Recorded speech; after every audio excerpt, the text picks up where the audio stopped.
बिस्मिल्लाहिर्रहमानिर्रहीम। अस्सलाम वालेकुम। Welcome to my channel.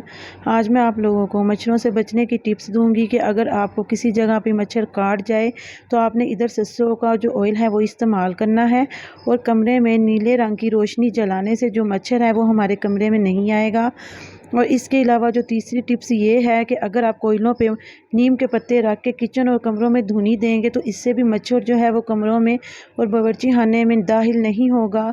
और इसके अलावा जो चौथी टिप है वो ये है कि आपने पानी के अंदर नीम के पत्ते भिगो देने हैं सारी रात और यही पानी आपने सुबह पौधों को देना है।